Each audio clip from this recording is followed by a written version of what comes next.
Nafasi hii nitamwalika aliyekuwa waziri mkuu Mheshimiwa Raila Amolo Odinga ili aweze kuzungumza nasi kwa kifupi. Karibu Mheshimiwa.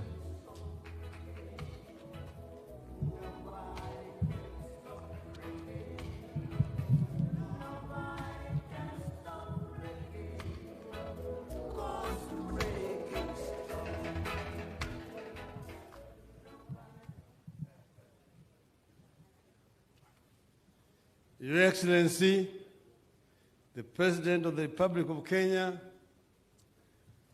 fellow leaders of the people of Kenya, na wananchi wote wa Kenya kwa jumla, hamjambo.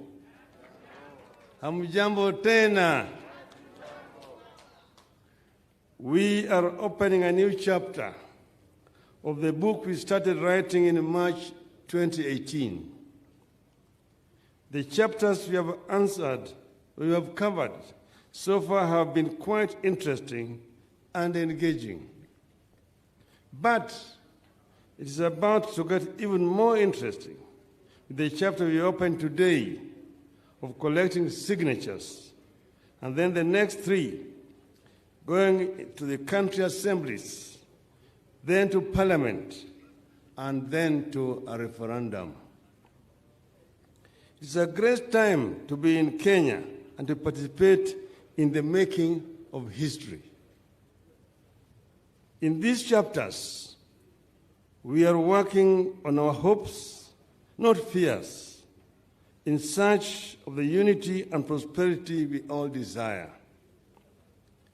By appending our signature today, after going through the bill, we are stamping a seal of approval of the process, the necessity, it all and final to the document. I appeal to the patriotic Kenyans to come out in record numbers and append their approval in a record time so that we move to the next chapter. I have worked with our people in the processes of change like this one for a long time, and I know for a fact that Kenyans are not slow learners when it comes to seizing the moment for change. I am confident that Kenyans will close this chapter in a record time. At all times, remember that we are doing it in the middle of a pandemic. Throughout this period and beyond, let us pay attention to the COVID-19 protocols. Wear masks, keep social distance, wash or sanitize our hands. Our coordinators across the country must understand that other than collecting signatures, they have a duty to protect the lives of our patriotic citizens who show up to append their signatures. And our coordinators must ensure our citizens know what they are signing. Fellow Kenyans, there is a land we can see, the promised land. We have trekked through the difficult days of hatred and division. We have gone through the wilderness of anger and marginalization. We can see the promised land ahead. But the promised land will never come to us. We have to go to it. That was and that remains the condition for getting to the promised land. We have to keep going. We have got to keep going, keep moving forward, never fearing what lies around the corner. Martin Luther King Jr. said, and I quote, he told us, "Cowardice asks the question, is it safe? Expediency asks the question, is it politic? Vanity asks the question, is it popular? But conscience asks the question, is it right?"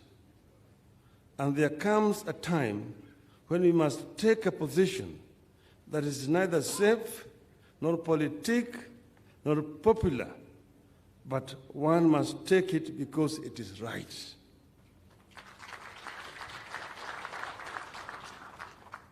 Tumetoka mbali, mliona kule tulitoka. Kulikuwa Kasarani na baadaye kukaja Uhuru Park. Kisha tukaja Harambee House. Alafu tukashikana mkono.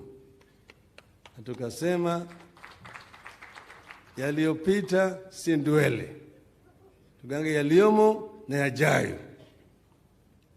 And we said we're not going to go back in this. It's a legacy we want to bequeath the people of Kenya, to unite the people so that they can become one people. So that a name does not elicit anger, pain, or happiness only. So that each and every child born in our country, irrespective of their socio-economic status, has equal opportunity to realize their God-given abilities. That all our people can live peacefully. They can access health care irrespective of their financial status. This is what we said that time after those lengthy deliberations with my brother. And there have been now prophets of doom. Oh, this constitution is creating an imperial presidency, recreating it. You're very intelligent and learned people. You will read through those lines and tell us where we are recreating an imperial presidency. I know because we are victims of imperial presidency and we cannot recreate one. If you have a prime minister nominated by the president, but appointed by parliament, and who can only be removed by parliament, how does that increase the powers of the presidency? It's actually reduced the power of presidency. And the prime minister is going to be sitting in the National Assembly and answering questions of members of parliament. And every week going there, prime minister's hour. How I enjoyed that interaction with members of parliament. And they also enjoyed coming to provoke me so that I could blunder. Then ministers are going to be sitting in the National Assembly. They will be asked questions and they will have to answer. And if it is an emergency, it is called question by private notice. It has to be answered within 48 hours. And if the answer is not satisfactory, the Speaker will say, I defer the question to next week. The Honorable Minister must go with the Honorable Member of Parliament to the scene and bring us a satisfactory answer. That makes the government much more accountable rather than inviting a minister to appear before a parliamentary committee where he's just harassed by members of parliament. Toa hii ndio kuache wewe. This is something that is going to be something new in our view, and we think it's improving. Or you are eroding the independence of the judiciary. How? The executive is there, the legislature and the judiciary. They said the judiciary must be independent, but it must also be oversighted.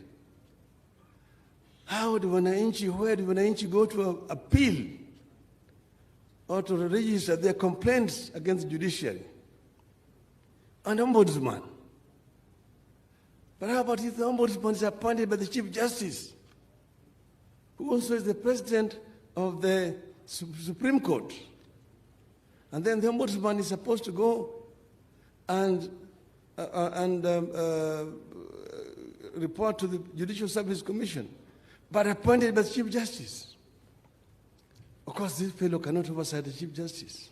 That's why it is said the presidency appoints the ombudsman But ombudsman will be interviewed through a panel, and 3 names submitted to the president, who will pick one of them and send to parliament for vetting, then finally appointed by the presidency. How does that erode the independence of judiciary?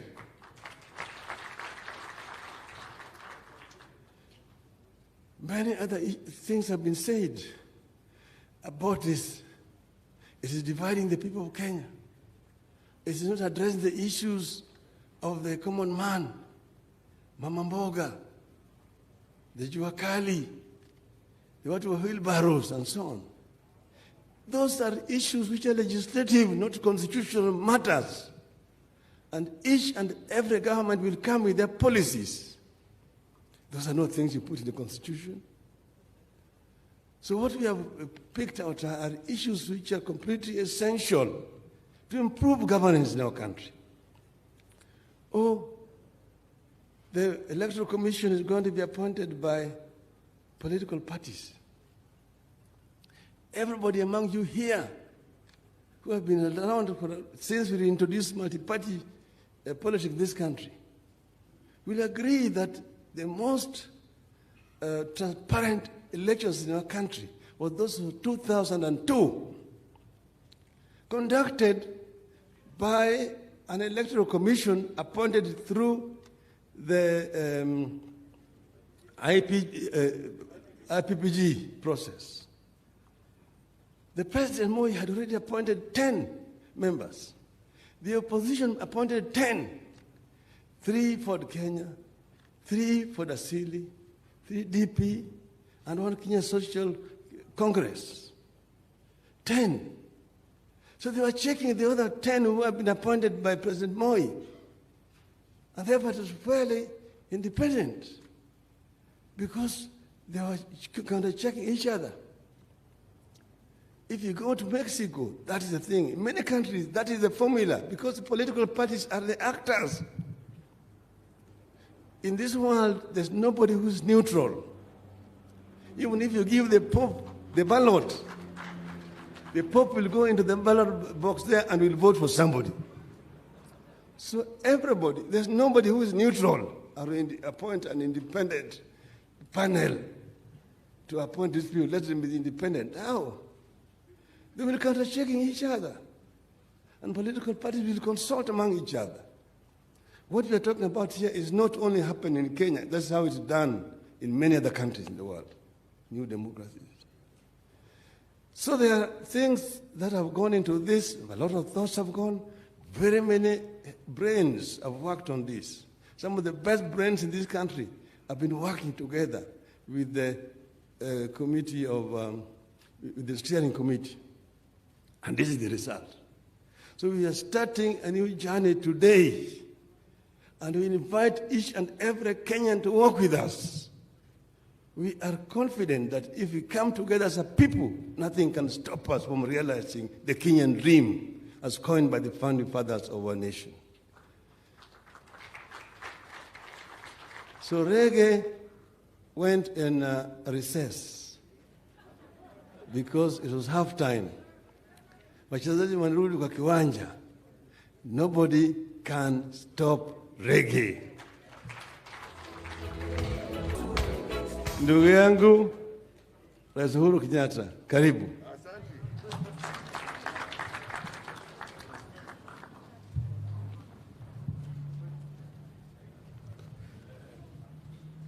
Asanteni sana jameni, tuketi. Hamjambo wenzangu? Hamjambo.